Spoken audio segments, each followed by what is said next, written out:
Okay, well, I suggest we get started. So welcome to our plenary session. Looking forward, what's next for CCS.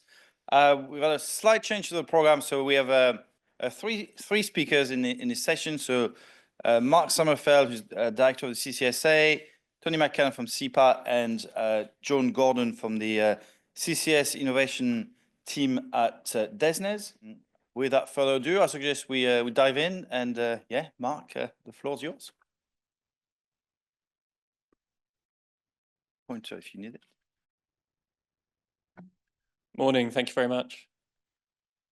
I am Mark Sommerfeld, UK Director for the Carbon Capture Storage Association in the UK. Obviously, I've been asked, the title of this session is What Next for CCS? I'm going to take that from a perspective of what's next, what is the industry looking at, what is our members looking at, and what are we doing in terms of policy and regulation. Aware that some of this might have been covered by others, and I'm also aware we've got DESNZ colleagues in the room as well. So I'm going to very much take it from a point of view of where would industry like to see things going? What kind of innovations are industry currently interested in and looking at? But then really keen to hear your questions and involvement, especially on the academic side and the research that is happening in this room and what's being taken forward. Very quick introduction to the CCSA. So we're the UK's trade association for the carbon capture and usage and storage sector. So we go into government and advocate on industry's behalf for policy and regulatory support for CCS. We do that by looking for long-term regulatory and incentive frameworks for CCS so we can get the business models and get deployment of CCS within the UK. We raise awareness around CCS as a vital tool for delivering against our carbon budgets and fighting climate change. We look at driving progress for commercial scale projects. And we also take a technology neutral approach. So we are about delivery of all forms of CCS and the technologies that are delivered there. That just describes some of our members. So looking right across the value chain from storage to the emitters and capturers on the power and industrial side, looking at carbon capture developers and the technologies there.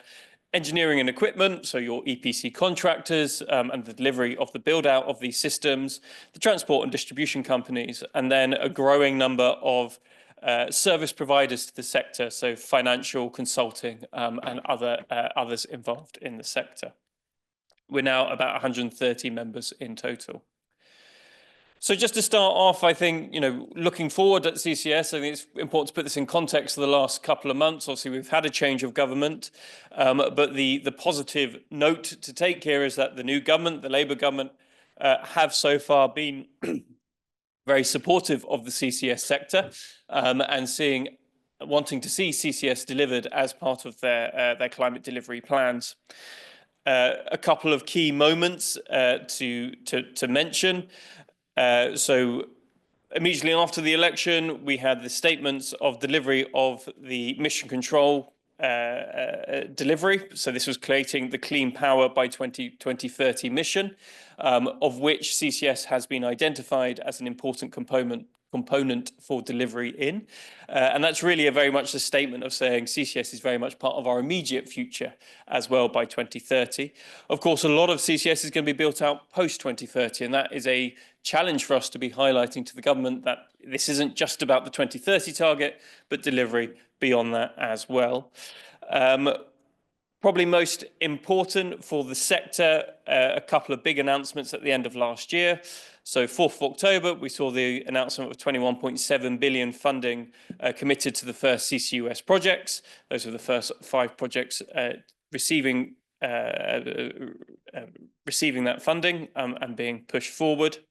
And then on the 10th of December, we also had the Net Zero Teesside Power and the Northern Endurance Partnerships reach financial close, the first ones to reach financial close in the UK.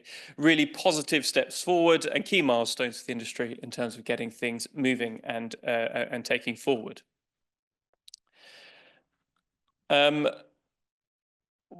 Also important to recognise, and we've got as we've just been told, we've got another speaker coming up to talk about from the CCC to talk about future carbon budgets.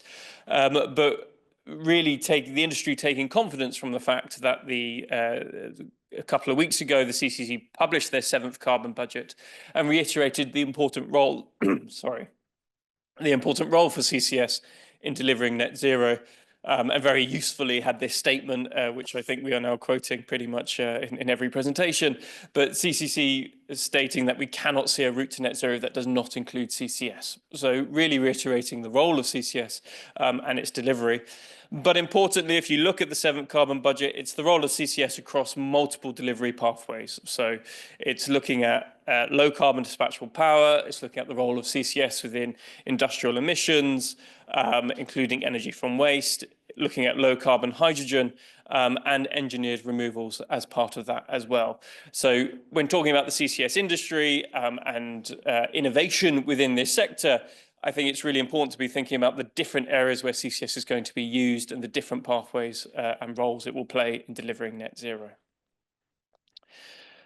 A quick look at what the status of CCS then is in the UK.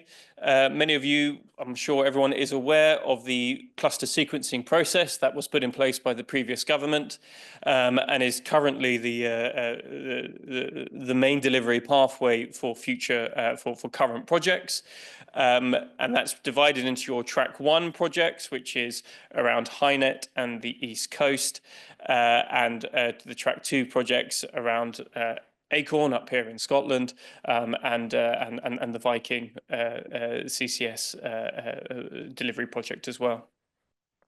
On track 1, we had those announcements at the end of last year, which were very, very positive, but we're still, of course, awaiting financial close on the HyNet cluster to reach final investments decisions, FID, which we are aware government is working towards with those developers actively currently, and we hope to see that soon.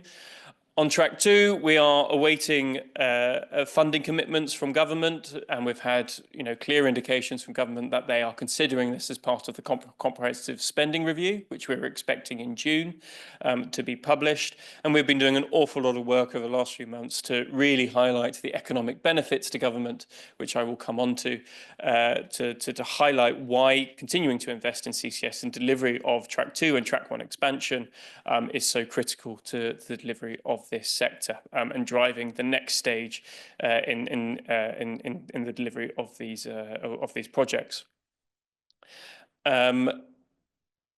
Track 1 expansion, again, awaiting funding commitments within the spending review.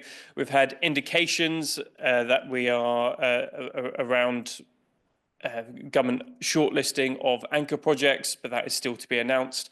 And something that we are also wanting to push on government is the potential for announcing those projects without yet having a financial commitment, which will wait till the spending review, but getting those decisions made so that the industry is having confidence in how that's being driven forward.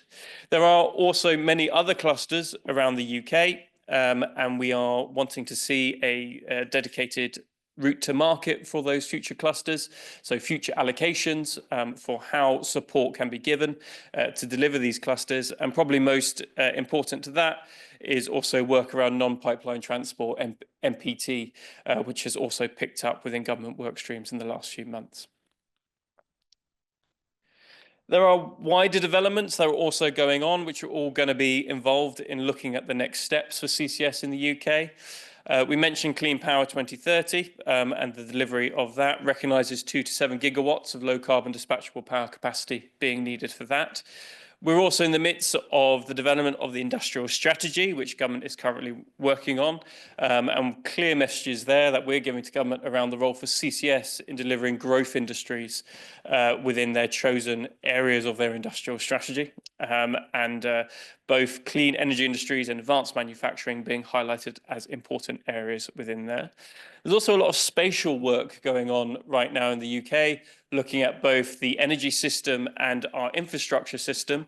So both the new National Energy System Operator and a new infrastructure strategy being developed, looking at spatial demand, and that will include looking at where CCS is involved. We also have the role of the increasing role now of public finance. So these are public bodies, the National Wealth Fund and Great British Energy actually putting in public money and investing public money into potential projects. And we've been working with them to highlight what role they could play in helping to de-risk the CCS industry and push it forward to the next steps. I wanted to cover a little bit about what we were talking about in our submission to the Comprehensive Spending Review, which is really what the industry is waiting for in order to move the projects forward and take those next steps. So as part of this, a part of our submission, the CCSA submission to this, we did some modelling to look at what is the overall funding envelope that we think is going to be needed for projects reaching financial close in this spending review period. So that's projects reaching financial close up to 28, 29, 2030, that kind of period. And overall, we did come up with a number that suggested a need for 4.2 billion as an average annual revenue support between 2028 to 2045. That does decline over time, and that is a big number, obviously, a big ask for investment. But for that, we're highlighting the direct impacts of 26 billion in terms of private investment coming into UK industrial heartlands, demonstrating the role of finance and the interest of finance coming into this sector. 25 megatons per annum of additional CCUS capacity by 2030, over 50,000 jobs created in the UK, and 94 billion in terms of GVA being created for the UK. Delivery of that, obviously that's that funding envelope, also needing a clear and predictable timetable for future allocation. So that's beyond just the cluster sequencing process that we have today, and also enabling non-pipeline transport business models within that being absolutely critical to see that delivered. There are also non-fiscal measures that government can be taking and that we want to be emphasising with industry. So accelerated delivery of comprehensive carbon markets. That's things like aligning the UK ETS and EU ETS, ensuring a predictable, stable carbon price within that. That can also align with the carbon border adjustment mechanism coming into place from 2027 onwards. Protecting UK industries from carbon leakage. And then there's also the role of establishing low carbon product markets. So if we're going to be putting CCS on industrial projects and producing low carbon products, then we can use things like low carbon standards and green public procurement obligations to really be driving demand and developing those areas.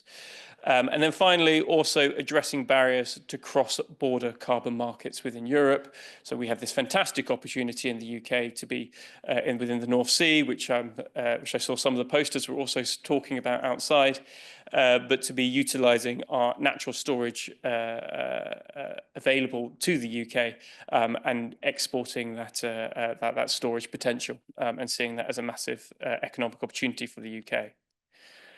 The other side of this, we also did a separate report to our comprehensive spending review to look at cost reductions and how industry can be reducing the cost of delivering these projects. And the key message there being that as you accelerate learning rates, as you deliver economies of scale, grow supply chains, and promote industry collaboration, we can see costs reduced for future projects, specifically for those projects reaching financial close in the 2030 or 2035. We had a look at the number of levers that could be pulled in order to deliver those cost reductions. So looking at collaborative contracting, cross-value chain collaboration, accelerating learning rates, and delivering innovation as well, and delivering those innovations in innovation in order to help reduce costs. And that's going to be a critical ask of government if they are to support this sector further, is how do you deliver those cost reductions and ensure that future projects are affordable. Government also has a role in delivering those cost reductions, in particular confirming the approach to funding allocations, which I've already covered, accelerating delivery of comprehensive carbon markets, and utilising things like GB Energy and the National Wealth Fund to help de-risk those projects.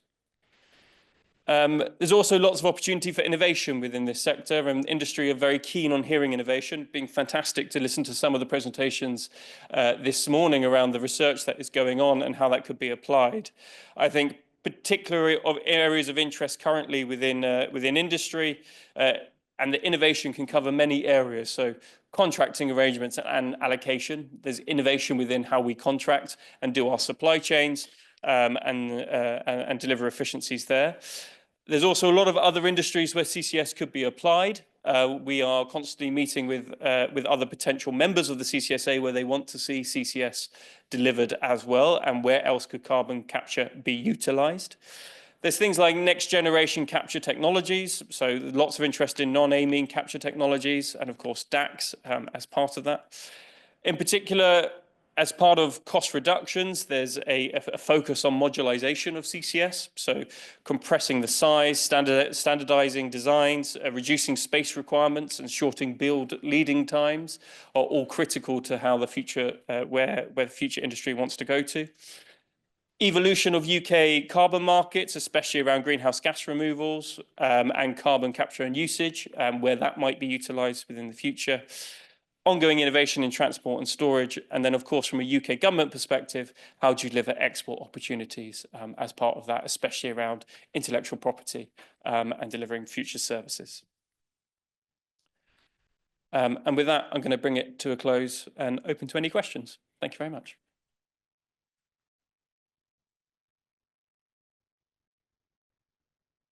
Thank you, Mark. We'll do questions at the end, if that's right. So, yeah, our next speaker is Tony McCann from SEPA. The floor is yours, Tony.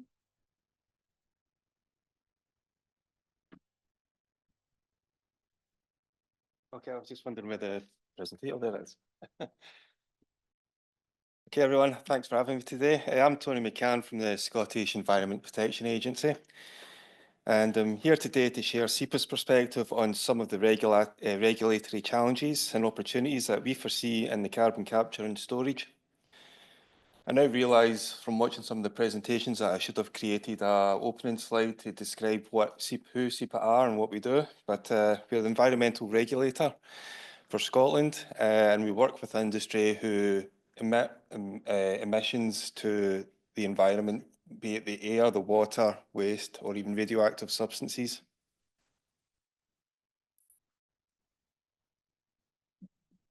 So the first thing I was going to mention is that I was going to look at the ACON project that Mark's just went over. I'm also going to have a look at the regulatory landscape of the carbon capture area and how it's evolving, and just to mention some of the other work that SEPA is doing when it comes to carbon dioxide. Now, the ACON project, you're all aware of it by now, I'm sure. It's plans to transport carbon dioxide by pipeline from Scotland's central belt to the Aberdeen coast, where it'll be prepared for geological storage in the North Sea. The success of this project will provide a significant opportunity for Scotland's industry to manage its carbon dioxide emissions. Now, as Mark just also mentioned there, Mark, you stole a lot of my thunder here. The decision on the ACON funding is yet to be made. I've just heard there it's going to be made sometime in June, so that's good. But there's also uncertainty regarding the future of the Grangemouth site. So there's a lot of issues there that is kind of preventing me from being able to discuss what SEPA's role is going to be in this project in the future.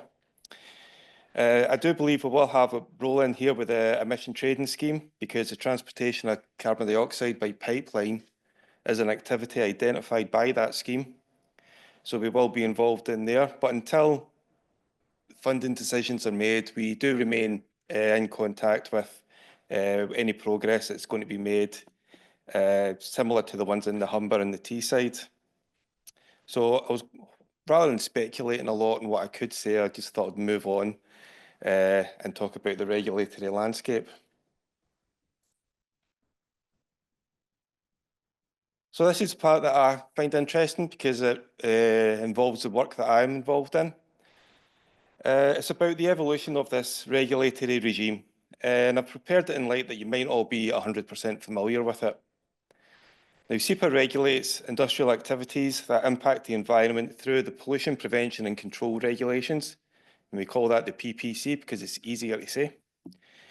Currently, PPC applies to carbon capture activities, but its scope is very narrow. It's actually there on the screen. The capture of carbon dioxide streams from installations for the purposes of geological storage.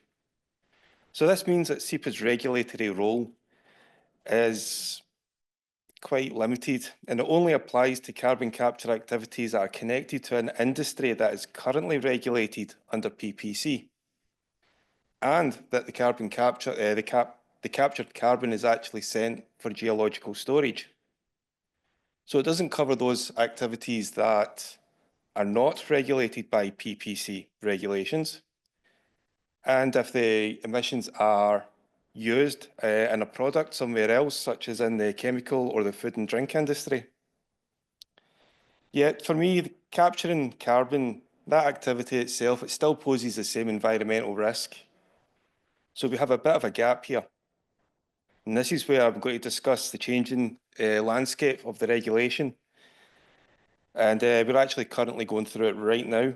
The Environmental Authorisation for Scotland regulations, more commonly known as ESA, were introduced in 2018, and today we've got a consultation going on to an amendment to these regulations. In the 2025 amendment, there's two key changes that are relevant for today's discussion. The first one is it wants to unify the environmental regimes that SEPA regulate under into one framework.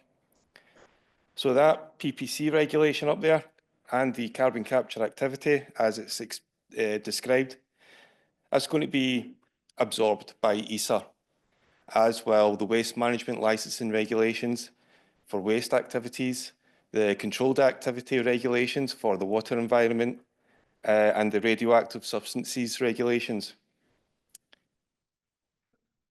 But what this amendment also wants to do is it wants to expand that definition of carbon capture to any activity carried on in a technical unit for the capture of carbon dioxide for the purposes of utilisation or storage. So this means that we're now looking at carbon capture as a whole, ensuring that the growing sector will be regulated by SEPA in a consistent and fair manner. Now, this is a positive step forward for the regulation and the protection of the environment. However, SEPA can only expect now to see a rise in the number of new activities that we're going to be regulating within our remit. And under the regulations, carbon capture activities need to be authorised to ensure continual compliance. So on the screen, it's all basic because I prepared it. You can see that the 4 levels of authorisation that SEPA is working to implement in the future, and they're arranged in the order of the environmental risk that they pose. Now, when it comes to carbon capture, we have the proposal there is that, and I've seen a lot of the presentations today in the boards outside, that chemical capture process is going to be a high-risk activity for the environment, and as such are going to require a permit, which is the highest level of authorisation that you can get. Meanwhile, the capture of carbon dioxide by physical techniques, they're not considered as high as the chemical one. So we're proposing to use the registration level of authorisation. Now, you're probably wondering, what's the difference? Well, the difference between a permit and the registration are shown on the screen. And they include, well, when you go for a permit, you're going to need to comply with stricter environmental standards. When you apply for a permit, you'll be expected to provide environmental impact assessments, emission mitigation strategies, and be incorporation of the relevant technical guidance. The registration is less demanding. The time aspect, there's a detailed level of work involved in assessing an application for a permit, and it can take months, even years in some cases. Whereas SEPA want to have the registrations out in 28 days. So that gives you an idea of the different level of assessment that goes on, is going to be involved. And the final authorisation itself, a permit's going to contain bespoke conditions to ensure the proper environmental standards are implemented, whereas an activity under a registration can be done by following a set of standardised rules.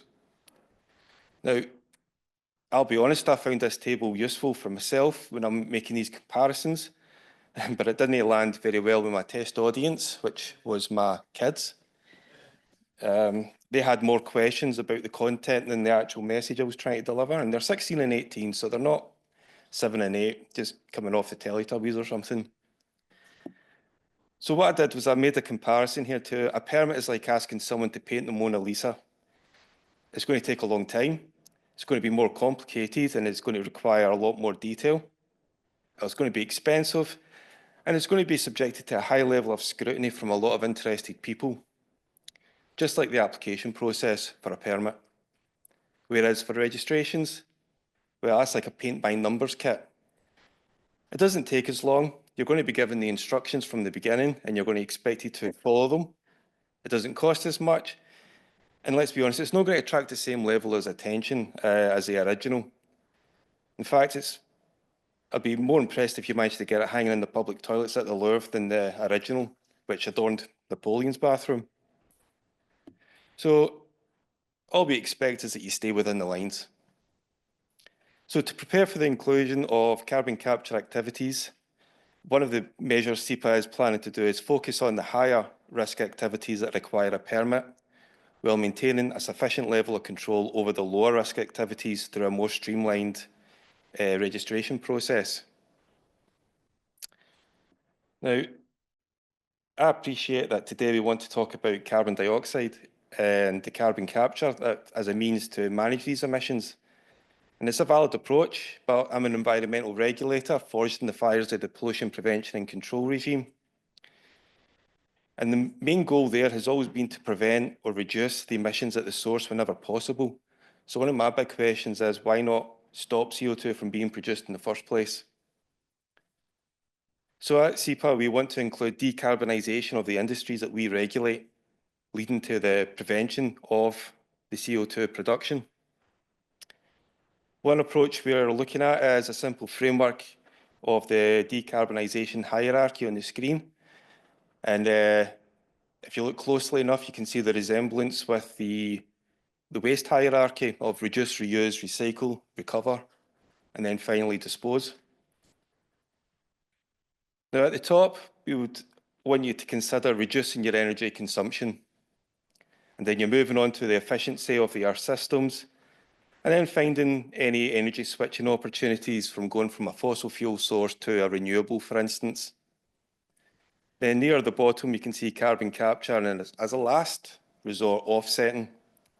Now, this is to act as a route map to explore other possibilities that are available before you commit to carbon capture, especially when you need to bring in lots of technical equipment. I do expect that there'll be industries out there who want to use all the stages of this hierarchy as part of their decarbonisation strategy, and that's fine. I do think that the further down you go, though, you can expect to see an increase in complexity and expenditure. And that's why we should consider the top tiers as a starting point for the decarbonisation process. And this will result in having to manage less CO2 through the capture technologies or offsetting measures, and potentially give you an overall saving on expenditure. Now, I have been in SEPA for 21 years in the enforcement area, so I'm not naive enough to think that I won't be faced any barriers when it comes to changing the way industrial sectors operate. And I expect to have a lot of discussions with them in the future. In fact, I was wondering if anybody out there wanted to throw something out here that would say that you're operating a manufacturing plant and you now need to decarbonise. What's a barrier that's stopping you from making those decisions? Anyone? Okay.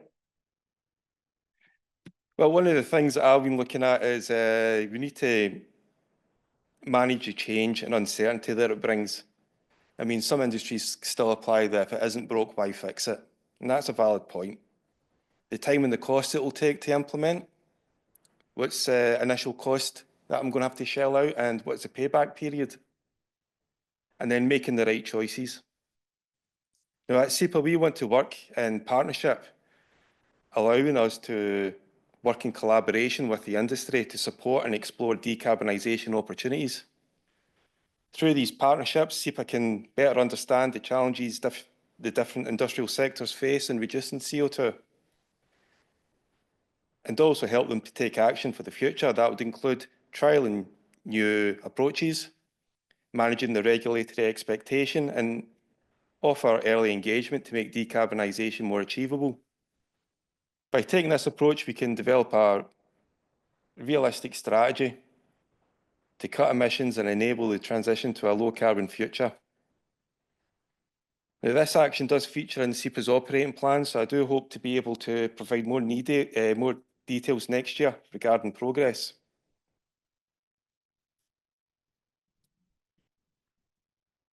So just to finish up, Scotland is preparing for an expansion of carbon capture operations across various industrial sectors.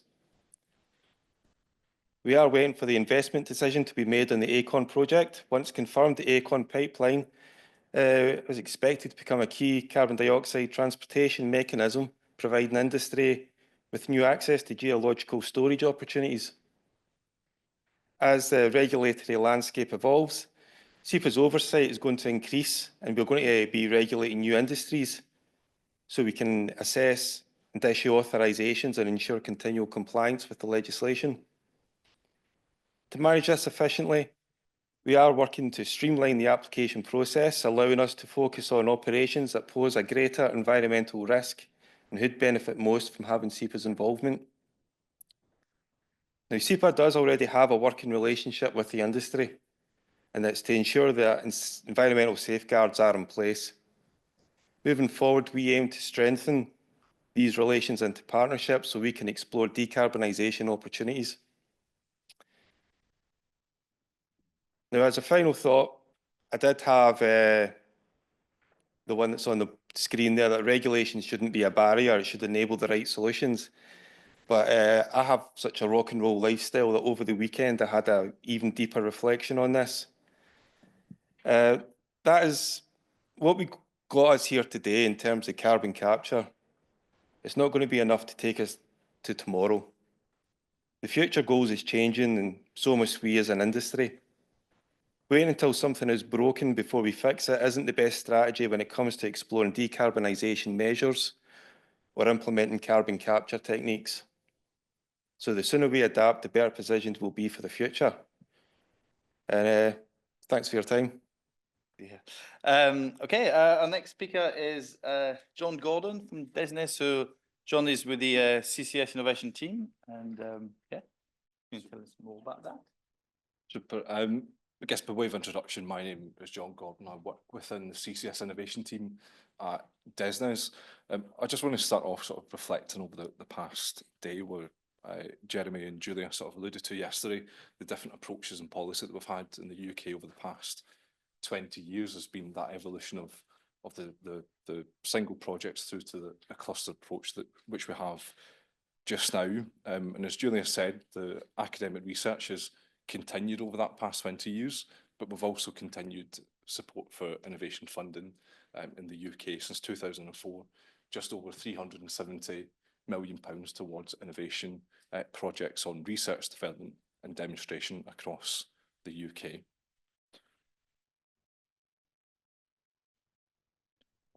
Looking at some of the projects that we've funded, Tata Chemicals were awarded a £4 million grant in 2019 to develop a carbon capture usage demonstrator facility in Cheshire. The plant was built and started operation in summer 2021. The carbon dioxide captured from the power generation facility on the site purifies the CO2, and that is used for food and pharmaceutical grade input to produce sodium bicarbonate for medical use and kidney dialysis. The CCU plant was one of the first of its kind in the UK and recovers over 40,000 tonnes of CO2 a year. It's one of the largest in the UK at the moment for CCU. It was designed and developed with Pentair using an amine solvent. It's a leading supplier of carbon dioxide capture and purification technologies. And the carbon dioxide is used to produce one of the lowest carbon footprint sodium bicarbonate products in the world. Looking to another project which we recently funded was the Translational Energy Research Centre, known as TEC, at the University of Sheffield. In 2019, they were awarded a £7 million grant to build the facility, and acts as a plug-and-play technology testbed centre where industry partners can go across and tap into the resources with access to representative flue gases without having to be on an industrial facility. Pilot facilities to model solvent performance, looking at retain impact beds and the amine capture rig that they have, and also be a first-of-a-kind centre to develop processes and standards for the energy transition. And just to highlight some of the success of the centre, we have 4 innovation projects at the moment on our current innovation programme that are part of TEP's facilities, looking at metal organic frameworks with NUADA, looking at molten carbonate fuel cells with fuel cell energy, also involved in a project with Procter and Gamble, and the project earlier on with SSE Thermal, looking at the Focus project.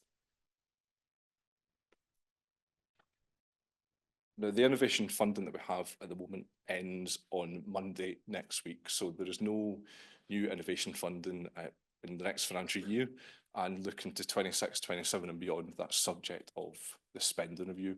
But at the moment, the funding comes from the £1 billion net zero innovation portfolio, and that's spread across the entire energy piece, looking at advanced nuclear, offshore wind, energy storage, hydrogen, industrial decarbonisation, looking at fuel switching, energy efficiency, red diesel replacement programmes, and also looking at other carbon dioxide removal technologies in DAC and bioenergy and GGR.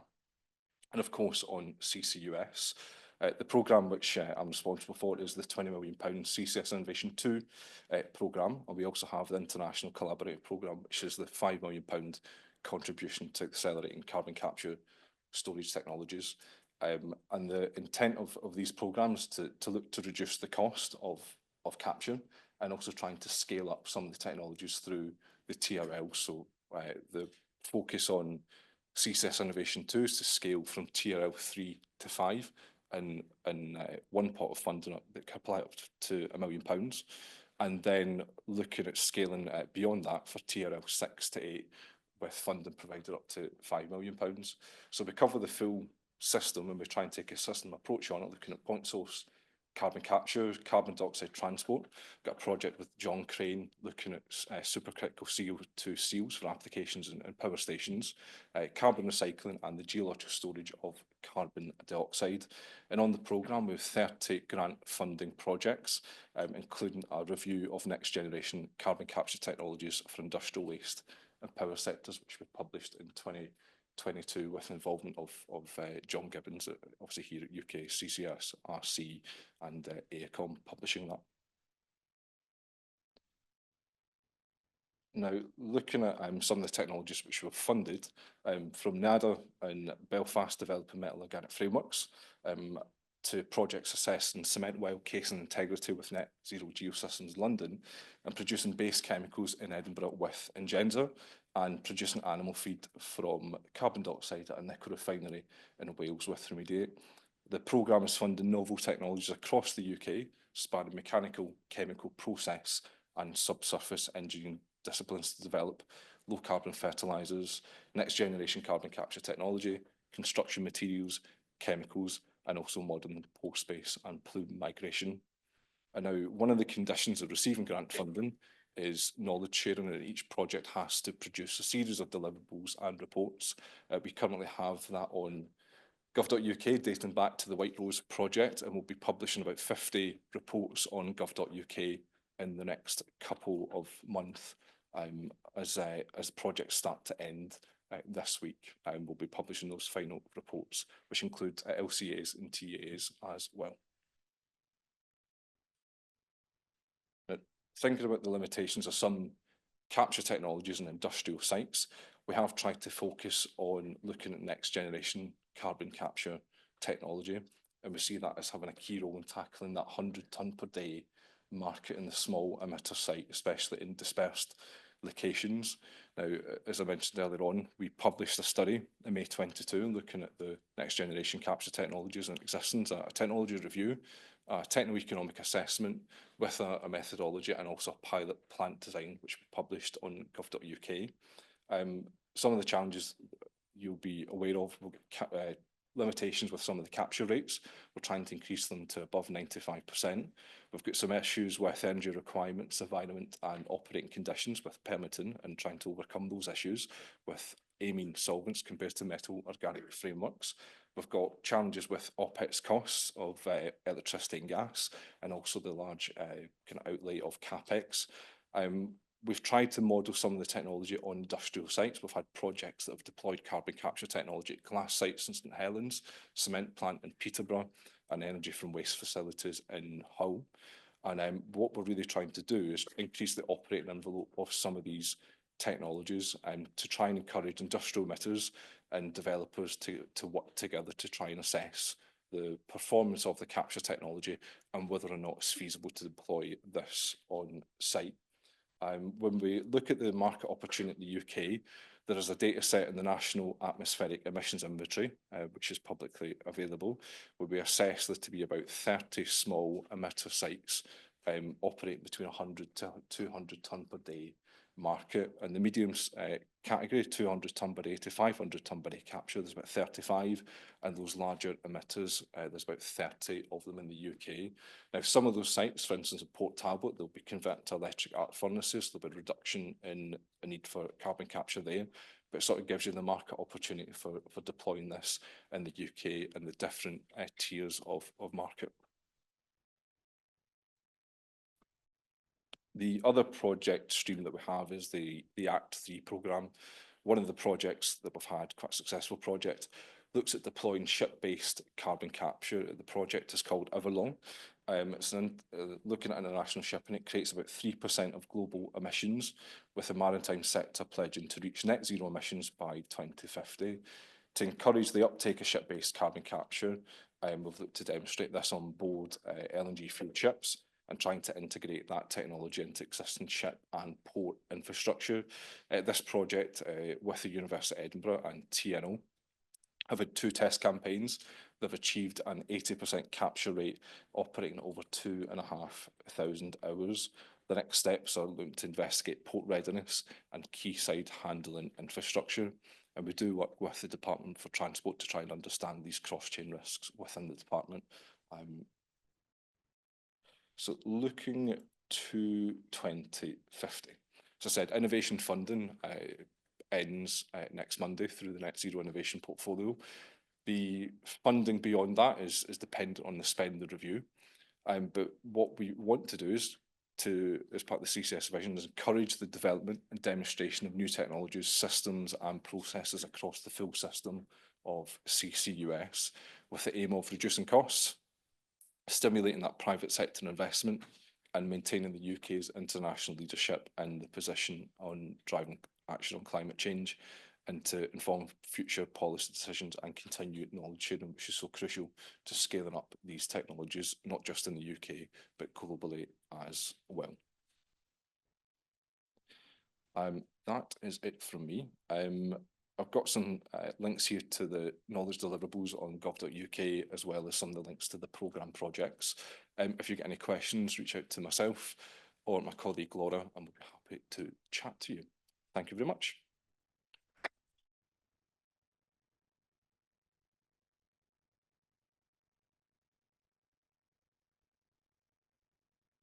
Okay, well, thank you very much, John. I guess if I can invite you back, John, with Mark and Tony for the Q&A.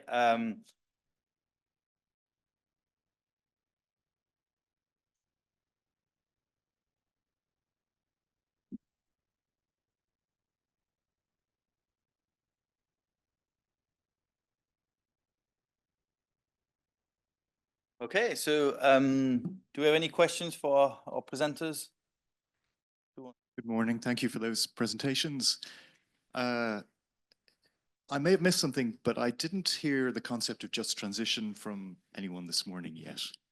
So I wanted to draw that to everybody's collective attention and say, am I missing something, or is there something you're trying to say about the future of CCS? Maybe if I pick that one up first. Very good question. Absolutely right to highlight it. A key message that we have put within our response to the comprehensive spending review is all about those economic benefits. Part of those economic benefits is demonstrating that CCS is critical to delivering a just transition in terms of the communities and jobs that it provides, not only new jobs, but protecting existing jobs within the oil and gas sector, and how that delivers as part of that. So this is about building on what we already have in the UK, the great strengths we have in existing energy sectors and the existing industrial clusters, protecting those jobs, getting skills, transitioning skills into the CCS sector as part of that. So it's all part and parcel of delivery and highlighting that, but absolutely correct to highlight as a message I did not include, and probably should have been on one of those slides as well. But yes, we do talk about the just transition as part of it. I suppose from DESNZ's perspective, we had the change of government in July last year, and now we're focused on Sheffield, which has been set up based in Aberdeen. We've also got one of the key missions of the government, which is green power for 2030. That's driving a lot of the work in the department. And then we've also now got the Office for Green Jobs. It's been set up to focus on transition. Okay. I think it's something to say from the SEPA perspective, Oh, yeah, just transition. We're the environmental regulator, so whatever the industry wants to do, we'll work with them in terms of what it is that they want to achieve. That's an industrial decision they need to make, and we'll be there to regulate any activity that goes on to make sure that they're compliant with the legislation and any technical guidance. As far as I'm aware, the just transition was the capture of carbon and switching to hydrogen as a fuel. Is that the just transition that you were referring to? No, okay then. I was referring to something else then about switching. But that was just to make the point about the decarbonisation effort that we would like to make. But say if industry wants to do something that's best for them, we'll work with them to make it achievable. If I could slightly build on that from an industry perspective, the importance of the regulator there is also providing confidence to the public that this is being done correctly. Yeah, and that's all about taking the public along with you as part of that just transition as well. So incredibly important the work that SEPA and other environmental regulators are doing there in order to also reassure that we're doing the right thing and delivering on climate change.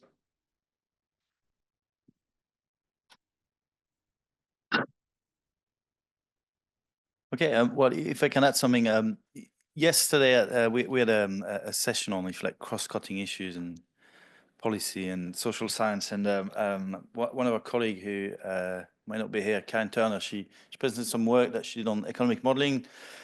So this is sort of commenting on the the high quality jobs that CCS can offer to the UK. And so I'm not an economist, but one of the key messages there was that to capture the the economic opportunity of so in our case it was CO2 transport and storage. There are sort of labour market restrictions in the UK that may actually prevent that. And one of the things that we end up debating is whether those high quality jobs that are potentially on the table will go to local communities potentially for just transition, or whether they would due to sort of labour market restriction in the UK might have to rely on sort of importing labour from abroad. So maybe I don't know if any of you want to comment on that, because you have this narrative about the benefits of CCS to the UK, but we've got to capture it fully if we want to be able to deliver that narrative. In terms of labour market restrictions, are you referring to sort of skills availability and having yes, enough people to do the job? Skills availability, the fact that I think the supply of labour in the UK is quite tight. We have low employment rates, so these sort of things. Yeah, and skills and delivery is an issue that the UK is going to have to face. It's an issue that all markets are facing in terms of all low carbon technologies and renewables. There's a general shortage of engineers, as we know. The UK does now have more specific requirements for bringing people in when looking at visa arrangements. All of those are barriers, but they're not insurmountable barriers. They're barriers that the government is aware of, and they're barriers that the industry is talking to government about addressing. And there is also a key role for academic institutions, many of which are represented here today, in how you work with industry and how you deliver that training and deliver that supply chain for developing those skills and developing those, addressing those shortages. It is a real issue, and it is something that the industry need to be doing a lot more to address. So working with academic institutions to be developing those training courses, working with government to understand how people can get access to those training courses and do things. The slight caveat I would also give to that is, while there is likely to be a skills gap here, that skills gap will only be addressed if projects are being built and delivered where there is demand for those jobs. If industry who are developing those projects aren't given the clear steer about being able to move forward with those projects, then they will not invest in the skill supply chain in the UK. They will look at investing in those skill supply chains elsewhere. So the first step of this is making sure that we have a strong pipeline of projects being delivered, and there is security in the industry that they know that they are going to have projects and be able to reach financial close. And from that, build it and they will come. Slight attitude will also help address that skills gap in itself. Okay, thank you. Anyone else want to answer this one? Okay. Any other questions from the floor? Yep, Kerry. Kerry Vincent, British Geological Survey. So I wanted to thank you for 3 excellent talks and perspectives. But I kind of wanted to know, what do you see as the one key thing that we can do to drive CCS forward in the UK? Kind of pick something and maybe say what you're going to do when you get home from the conference about it.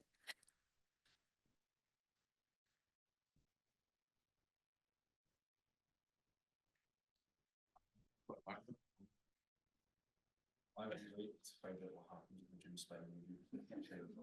Innovation fund. Sure, I'll wait until June, until the spending review happens to find out some limited so what I can do. What generally found on CCS? How about now? Yeah. Okay. Yeah, I'll just say a third time, wait until the spending review until find out what happens with future R&D funding on CCUS. Generally, we've tried to provide support for next generation capture technologies to scale up some of those novel methods. So as I mentioned, NUADA, who are based in Belfast, they have a project at Tech.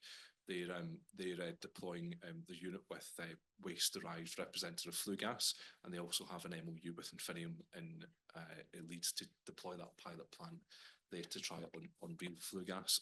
So I think trying to encourage private sector support on next generation technology is something that can happen. I think to be slightly unfair to John, if your answer is to wait to the spending review, I think my answer has to be going into government now and and telling them the importance of making those decisions in the spending review. And that draws on a broader thing that we can all be doing. The next few months are critical for the sector. We are needing some quite big decisions out of the spending review. It is, as we all know, it is a difficult political environment in terms of spending restrictions.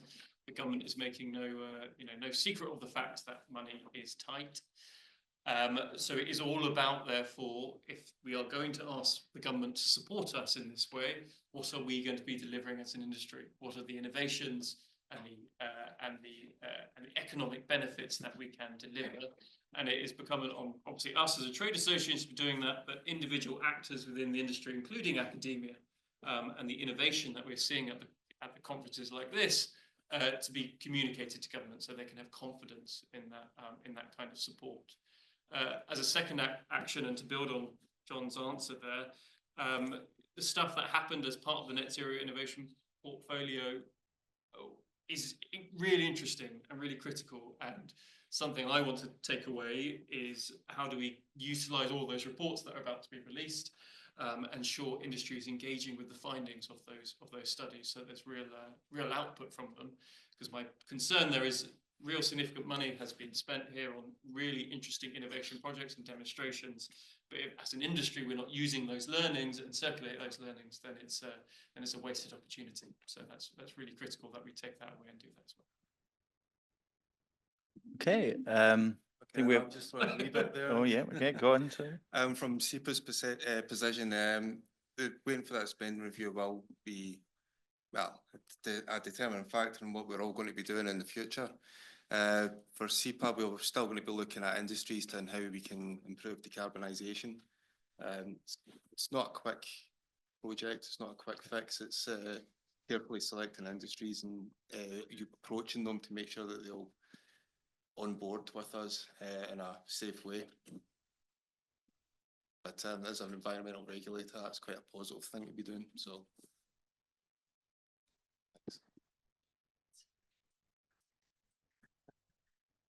Well, yeah, as the attitude of let's fix it, and how are you going to fix it? It's we don't have the solutions, we don't have the answers. We have goals, and we want to try and reach those goals, but we can only do that by working with industry. We can't go to industry and say decarbonise and then expect them to decarbonise. We need to be in there asking the questions such as, what opportunities do you have to decarbonise and what's stopping you from decarbonise, so we can understand that. So when we take a regulatory position or when we're developing any sort of regulatory guidance relating to it, we are more informed rather than coming from a bland generalised guidance document that's not fit for a particular industrial sector, for instance.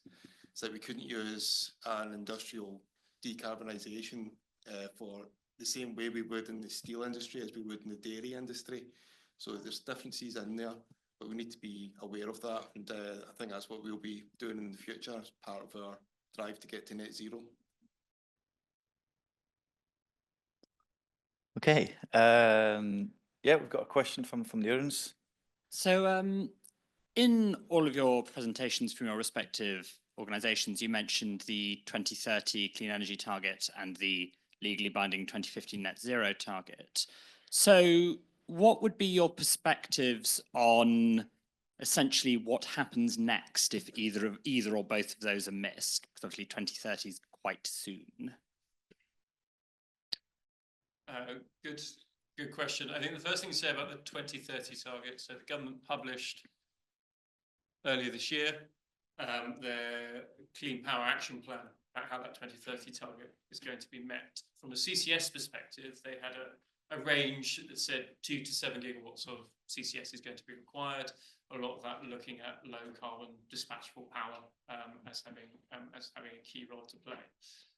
If you look at the NESO's advice that came out before government published their action plan, they referenced sort of two scenarios, a high renewable scenario and a high dispatchable power scenario. But if you read those scenarios, it's more of an envelope. It's more of in one case you need more CCS, in the other you need slightly less CCS, but it's on a range and it's variable. So what we can take from that is if you miss that 2030 target, you're going to need more CCS. Now, in some ways, as a sector, maybe that's a kind of message of saying we need this whatever, so we have to get on and deliver it. We have to get on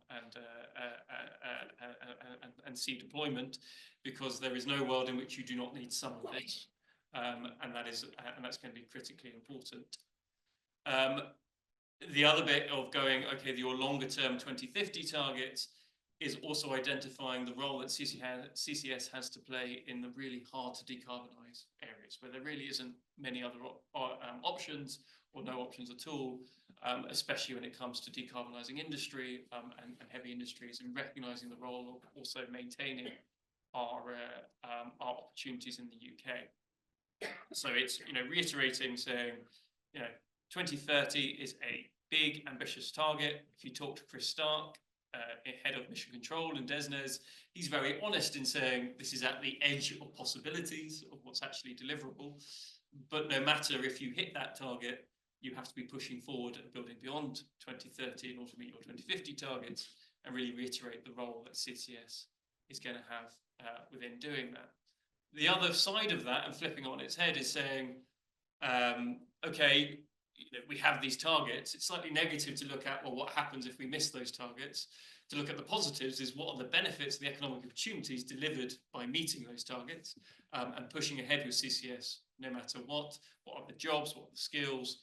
What are the development opportunities, the export opportunities for the UK that you deliver?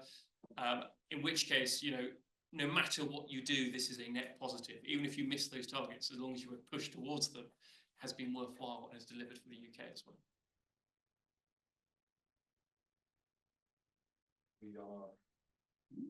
The department is focused on 2030 clean carbon mission, and that will be reflected in the spending review, but looking to that opportunity in 2050, the net zero innovation portfolio is trying to take advantage of some of those new innovations across the full energy system and direct air capture, bioenergy and hydrogen. And 600 projects on NZIP that are looking at offshore wind, advanced modular and small modular nuclear reactors. So we're trying to have innovation across the entire department to support that mission. Okay. So from a SEPA's position about these targets, not 100% familiar with SEPA's position behind them, but at SEPA we do regulate the industry through the emission trading scheme, which is the cap and trade scheme for carbon emissions. So the only message there really is that we'll continue to do that, and if the industries are exceeding their allowance for each phase or each period, then they'll be expected to pay for the allowances that are required. That's going to be a driving factor in getting them to reduce their CO2 emissions, hopefully in terms of having to pay for it. Okay, well, if we don't have any more questions from the floor, I will ask you a question if that's okay. So it's kind of on, I guess it's to you, Tony, but it'll be very interesting to hear what Mark and John have to say. You showed us this this take on the waste hierarchy applied to CO2. So I guess a CO2 hierarchy. So first actions, I guess, avoid, then efficiency, fuel switch, capture, and then offset, right? And so I guess my comment or my question is, I think it makes perfect sense if you think about fossil CO2. If you have biogenic CO2, would you apply it in the same way? And if not, what will you do? Because we are trying to, I guess, get the full climate value of our biogenic CO2 in the UK. So either through energy from waste or from Beck's plant. So yeah, not an easy question, but yeah. No, it's a fine question, because when we talk about CO2, we do think about the biogenic, or is it from a fossil fuel source? I tend to treat CO2 as CO2. I would encourage anyone to reduce their CO2 emissions. It's got the same impact, it's got the same result in the climate, I don't see any distinction of what a CO2 is from my point of view.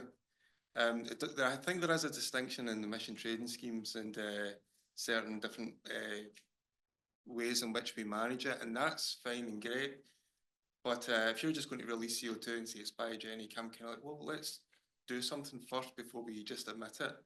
We do have industries in Scotland who produce biogenics, and they do try and utilise it, but they do use carbon capture techniques, and that capturing the carbon technique in itself may have an environmental risk. We regulate it with other industries, so we need to regulate them as an equal. So even though you're capturing a biogenic CO2, you're still using the same methods that they might use at an energy production place, where it's the same physical measure, but at the same time, one doesn't need it, one doesn't get regulated and one does. why is that? Because it's biogenic. And I'm like, well, CO2 is still CO2.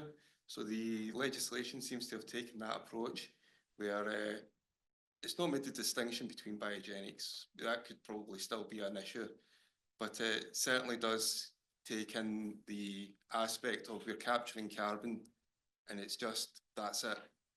And it doesn't matter where it comes from, doesn't matter what you're going to use it from. If you're capturing carbon dioxide, you're going to have to be authorised, and that's a tool that we're going to use. So when we get these, and these are all new to SEPA, that's the thing.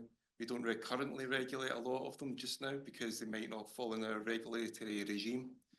So when they do, we're going to be engaging with a lot of new industries, maybe even open up opportunities for them, because there's industries out there that use CO2 for their products. So why not, instead of trying to manufacture a CO2, why not give them a CO2 that's already waiting to be used? I mean, if I Oh, sorry, sorry, Martin. But there are benefits of capturing CO2 through the emission trading scheme as well, where you can be rewarded for doing that, where you could take allowances that you earn. Because if you're capturing CO2, you may qualify to earn these allowances, and then you can trade those allowances on the marketplace. So there's opportunities there where you go into a negative state of carbon capture. But this is all kind of new, so that's sort of the thing that we're looking at as well, to make sure that we are prepared for when that does happen.